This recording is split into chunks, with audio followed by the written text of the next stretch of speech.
हाँ तो बच्चों,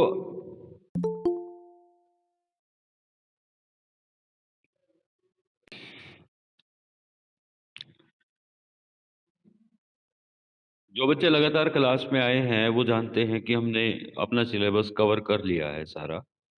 आखिरी चैप्टर हमने शुरू किया था फोनेटिक ट्रांसक्रिप्शन का, और उसके बाद लॉकडाउन लग गया तो हम ये काम अब ऑनलाइन क्लास के माध्यम से कर रहे हैं। मैंने कुछ नोट्स डाले हैं बच्चों, ये थर्ड ईयर की पुरानी कोई बुक है मेरे पास, गाइड है दीपक शायद।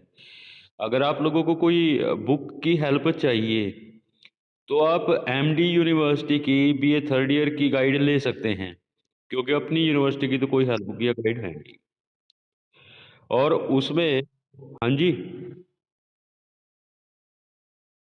बेटा कुछ भी इंफॉर्मेशन नहीं है अभी। एक बार तो 12 तारीख की, 12 तारीख तक तो है ही लॉकडाउन, लेकिन उसके बाद ये एक्सटेंड हो सकता है। हम ये नहीं कह पाएंगे कि भाई कब तक कॉलेज खुलेंगे। अभी बेटा इंफॉर्मेशन है नहीं, आएगी तो आपके ग्रुप में जरूर डाल दी जाएगी। और अगर आप लोगों को कोई दिक्कत सिलेबस को लेकर रहती है ना, बेटा किसी ने माइक ऑन किया है अपना। मैं, अगर आप लोगों को सिलेबस को लेकर कोई दिक्कत रहती है तो आप लोग मेरे को मैसेज कर सकते हो, ग्रुप में मैसेज कर सकते हो, ये बता सकते हो कि हमें फलां चैप्टर पढ़ना है, फलां चीज पढ़नी है, दोबारा करना है। ठीक है, मतलब हम करेंगे। बच्चे ज्वाइन कर ही रहे हैं लगातार।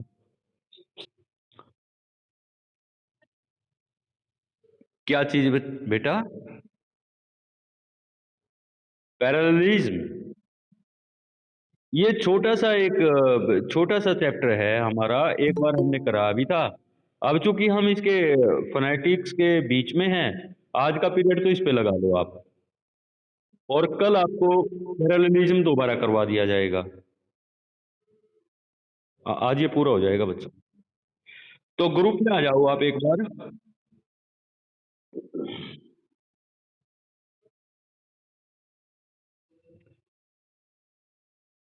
ग्रुप में बच्चों मैंने आपको कुछ पेजेस डाले हैं अभी थोड़ी देर पहले। तो इन पेजेस में वो काम है हमारा जहां से हमने छोड़ा हुआ है। जो पहले दो पेजेस डाले हैं ना, पहले वहां पे आ जाओ। कॉन्सोनेंट साउंड, इन पे, इस पे लिखा हुआ है पेज पे ऊपर। मिल गया आप लोगों को ये? जहां मैंने लिख के भेजा है, शायद एक सेकंड रुकिए वापसी। किसी ने कमेंट डाला है कि सर हमारी क्लास है मैथ की। ठीक है, इसके ठीक ऊपर दो पेज डाले गए हैं। हाँ, यहाँ पर बेटा जो पहले वाला पेज है ना, ऊपर वाला, उस पे फोकस करो।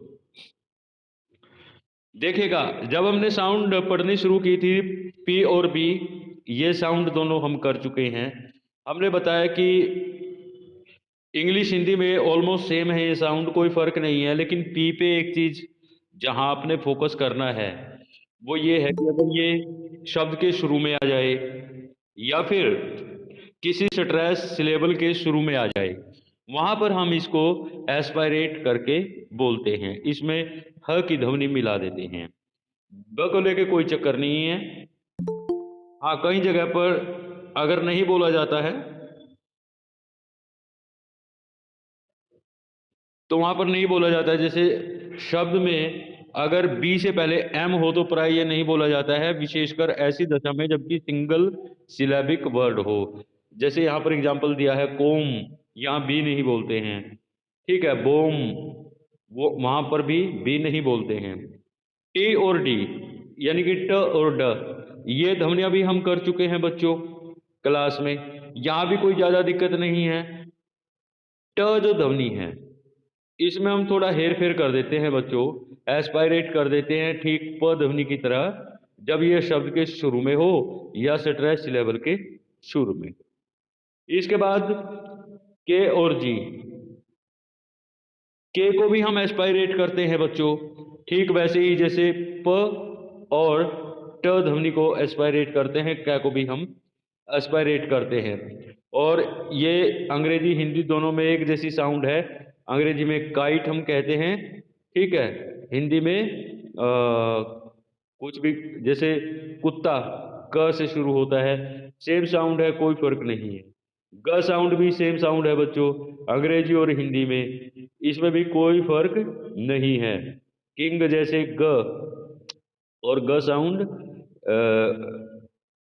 गंगा इस शब्द में जो ग साउंड आती है, ये दोनों एक ही हैं। नेक्स्ट हमारे पास च और ज साउंड है बच्चों। च साउंड इसमें थोड़ा सा ये डिफिकल्ट है बच्चों, हम हिंदी में च बोलते हैं सीधा। वैसे तो अगर आप इंडियनाइज वर्जन भी सीख लो तो भी ठीक है, कोई बड़ी बात नहीं है। लेकिन जब आरपी की बात आती है ना, च साउंड में आपको सावधान होकर सीखना है। मेरे ख्याल से जो लूसी के चैनल का लिंक मैंने आपको भेजा था, आपने जरूर सुना होगा, और अगर नहीं सुना है तो सुन लेना उसको। हाल फिलहाल मैं आपको बताऊं, च साउंड का जो ये सिंबल बना है ना, पहले ट साउंड का बना है, फिर श साउंड का बना है। तो इसमें दोनों साउंड आती है। स्पीड में बोलेंगे तो हमें ऐसा लगेगा कि च साउंड बोला गया है, और अदरवाइज अगर ठहर के कोई बोलता है तो दोनों ध्वनियां अलग अलग सुनी जा सकती हैं। जैसे अपने एक पुराने क्रिकेट प्लेयर रहे हैं सचिन तेंदुलकर, हिंदी में हम बोलेंगे सचिन तेंदुलकर, राइट। लेकिन अगर कोई अंग्रेज कमेंटेटर उनके नाम का उच्चारण करेगा, वो बोलेगा, ध्यान से सुनना, सचिन, सचिन। सुनाई दिया आपको? आशा सुनाई दिया?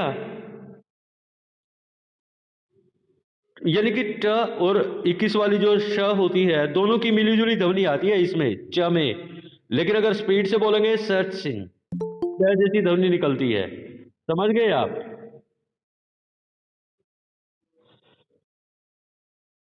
किसी ने ज्वाइन किया है, वापिस पेज पे आते हैं।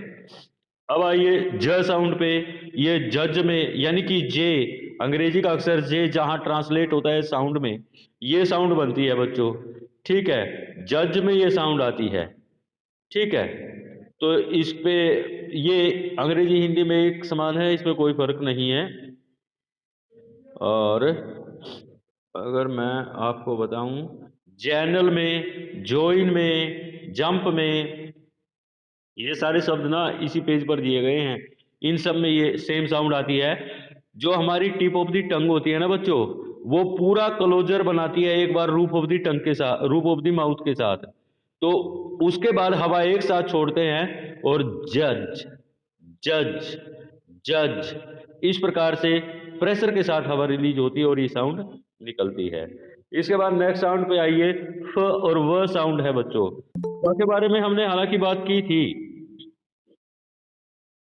फ के बारे में हमने बात की थी। नीचे के होठ ऊपर के दांतों के बीच फ्रिक्शन करती हुई हवा निकलती है, और हिंदी में जहां दोनों होठों से फ बोला जाता है, अंग्रेजी में नीचे के होठ ऊपर के दांत के साथ फ बोला जाता है, फ्रिक्शन होता है। यही स्थिति व की बी से जो व साउंड बनता है, उसको भी सेम तरीके से बोला जाता है, फास्ट, फर्स्ट, फेमिनिन, इस प्रकार से हम फ साउंड उच्चारण करते हैं। और वी साउंड, व साउंड हम वास्ट, वेस्ट, इस प्रकार से। इसके बाद बच्चों थ और द साउंड है, ये भी शायद हमने की थी। ये दोनों ओल्वियोलर साउंड है, इनफैक्ट डेंटल फ्रिकेटिव। इनके जो टिप ऑफ द टंग है ना, इनफैक्ट उसको, जो सामने वाला दांत होता है उसके पीछे जड़ों में जीभ लगाते हुए वहां से थ और द उच्चारण किए जाते हैं। हिंदी में सुनने में तो एक जैसे लगते हैं, पर चूंकि अलग अलग ऑर्गन्स इंक्लूड होते हैं जब हम हिंदी में बोलते हैं और जब हम इंग्लिश में बोलते हैं, तो आवाज में मामूली सा अंतर आ जाता है। बस इतना ही फर्क है कि जहां हम हिंदी में थ और द साउंड उच्चारण करते हैं, तो हमारी जीभ का अगर भाग रूफ ऑफ द माउथ के साथ एक कॉन्टैक्ट बनाकर इनका उच्चारण करता है, जबकि अंग्रेजी में बोलते समय हमारी जीभ का जो अग्र भाग है, सामने वाले दांतों के ठीक पीछे जड़ में लगते हुए ये उच्चारण करता है। बस यही फर्क है दोनों में। इसके बाद बच्चों आइए स और श साउंड पे। बहुत देर तक बच्चे ज्वाइन करते रहते हैं, बहुत डिस्टरबेंस होती है इससे। बच्चों बात करते हैं स और ज साउंड की। देखिए स सिंपल वाला स, जो कि आप हिंदी में पाते हो, सिंपल वाला स। जैसे मान लीजिए हम सत्यनारायण कह रहे हैं, तो सत्यनारायण में जो स आता है वही स, ठीक है। सत्य में जो स आता है वही स है, ये नॉर्मल स है। कहीं भी एस आएगा तो इस साउंड को रिप्रेजेंट करता है। और दूसरे वाला जो ज साउंड है, वो आप देखिए कई ऐसी जगह होती हैं जहां एस जे में कन्वर्ट हो जाता है। तो ये सिंपल वाला ज साउंड है, बहुत आसान। यहाँ पर जो एग्जाम्पल दिए गए हैं, मैं देखता हूँ यहाँ क्या एग्जाम्पल दिए गए हैं। देखिए जब किसी शब्द के अंत में एस लगता है ना बहुवचन बनाने के लिए, जब भी वो ज में बदल जाता है तो इसी साउंड में बदल जाता है। Ropes, bags, lines, trees, heads. समझ गए आप ये देखिएगा, यहां पर एक चीज को लेकर कंफ्यूज मत होइएगा। ये चीज बच्चों आप हमेशा याद रखें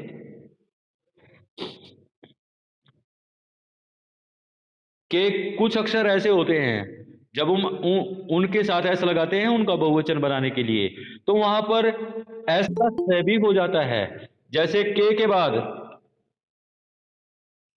अगर एस लगा हो तो उसको हम बुक्स नहीं बोलते, बुक्स बोलते हैं। के बाद अगर एस लगा हो तो स में कन्वर्ट हो जाएगा। कई अक्षर ऐसे होते हैं जिनके पास वो जय में कन्वर्ट हो जाता है। अगर आप इन्हीं शब्दों पे फोकस करेंगे ना, इस आवाज को आप आसानी से पहचान लेंगे और सीख जाएंगे कि जहां पर भी एस जय में परिवर्तित हो जाता है यही साउंड बनाता है। उसके बाद बच्चों आइए, ये 21 वाला सा है, श और ज, श और ज। देखिए दोनों में एक आवाज निकलती रहती है, हवा का फ्रिक्शन होता है और ये बोले जाते हैं। शलगम वाला जो श होता है वो ये श है, बहुत बढ़िया एक एस बनाया गया है, ठीक है। और जो ये जेड के जैसा ज बनाया गया है, जैसे विजन एक वर्ड है बच्चों, टेलीविजन एक वर्ड है, इनमें जो एस आई ओ मिलके जो ज बनाते हैं ये वही साउंड है बच्चों। विजन, जेएन, जेन, जेन, विजन, टेलीविजन, ये साउंड है बच्चों, ये सबसे अलग साउंड है और इस पे आपको जरूर ध्यान देना होगा। तो नेक्स्ट पेज पे आ जाओ बच्चों।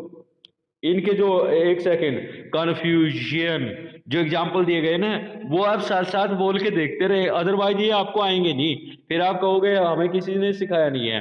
मेजियर, measure, measure, confusion, confusion, barrage, barrage, barrage, vision, revision, pleasant, pleasant, pleasant. इसके बाद नेक्स्ट नेक्स्ट पेज पे आइए बच्चों।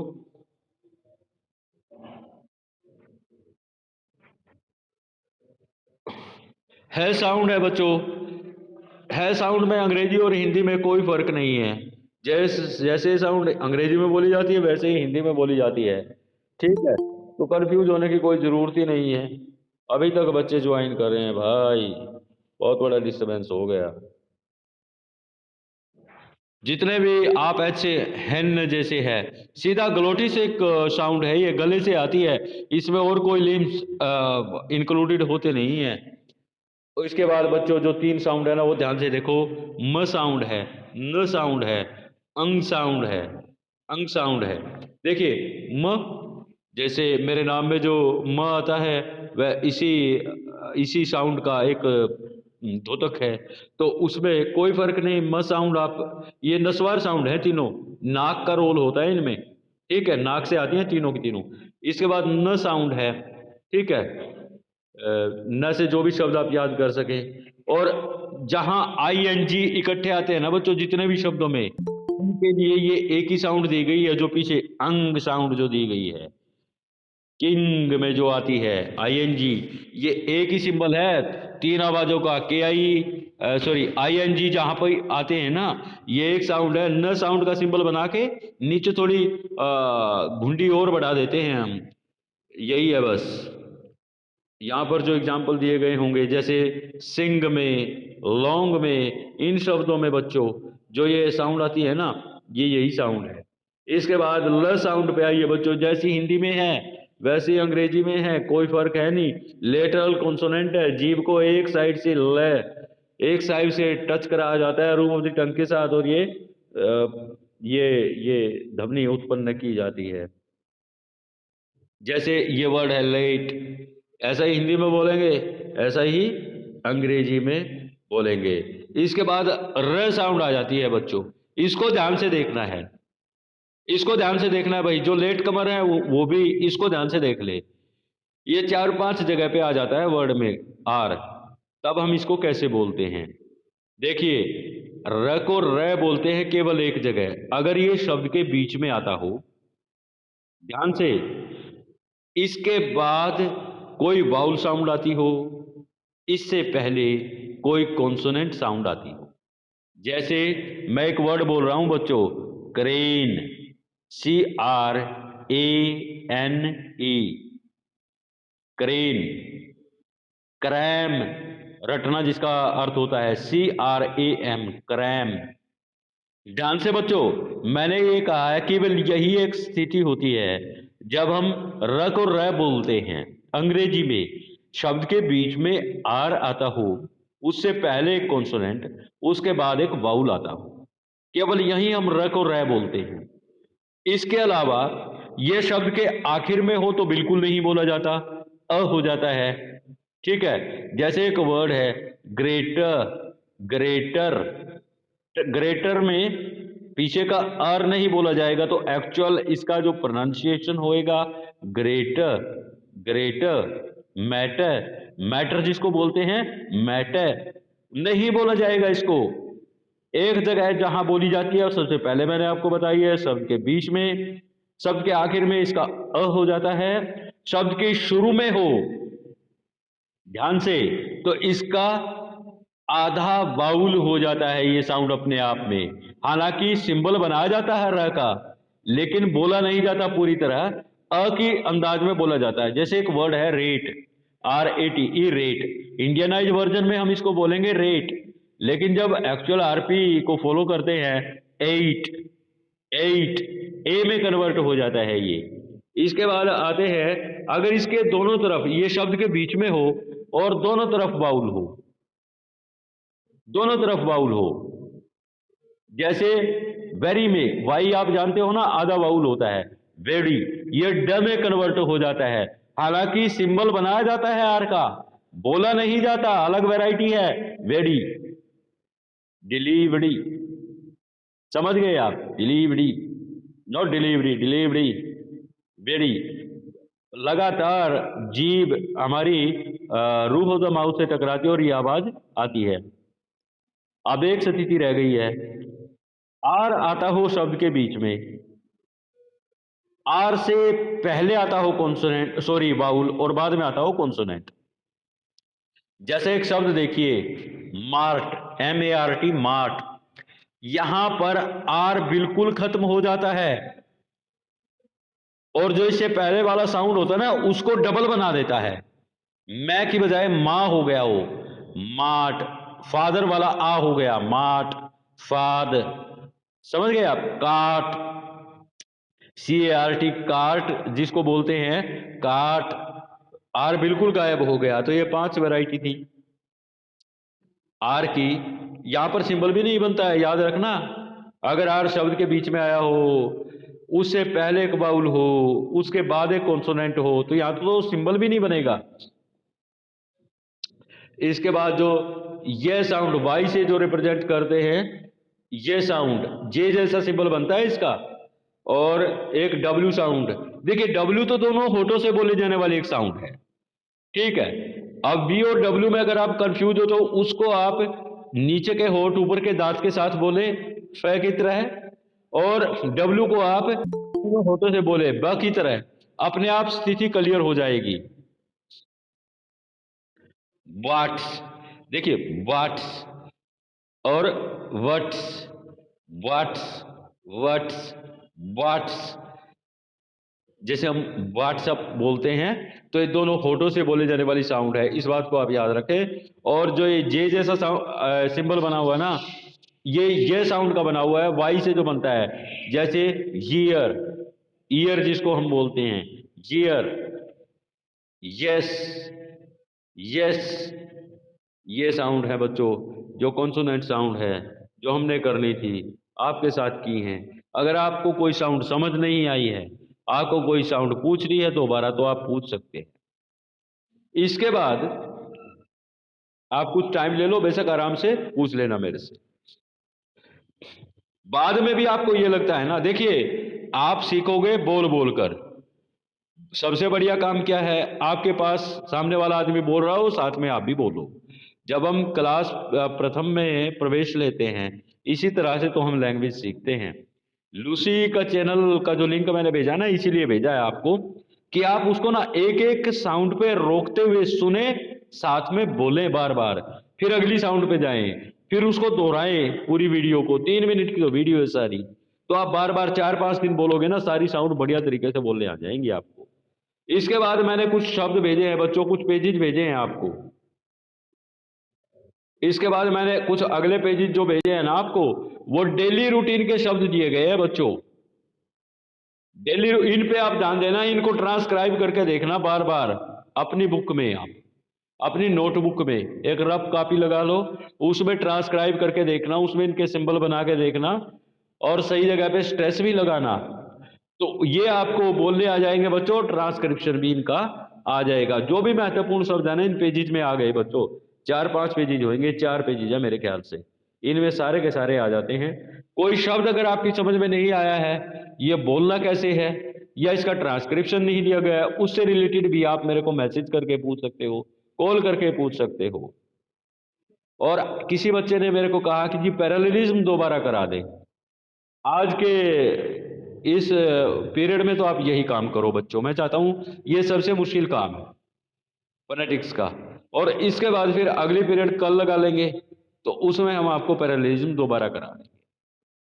अब कोई बच्चा अगर कुछ पूछना चाहता है तो पूछ सकता है।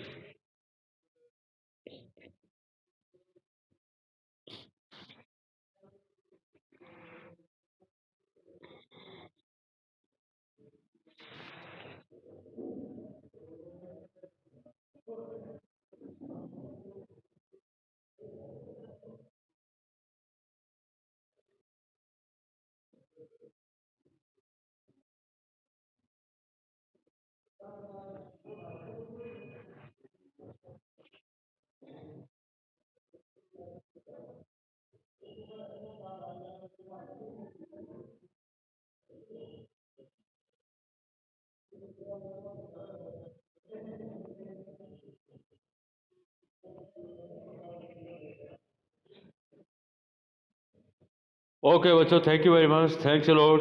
जो बच्चे आए ना मेरे पास, पर्सनल नंबर पे अपनी हाजिरी, रोल नंबर और नाम दोनों भेज देना। Thank you very much, thanks a lot.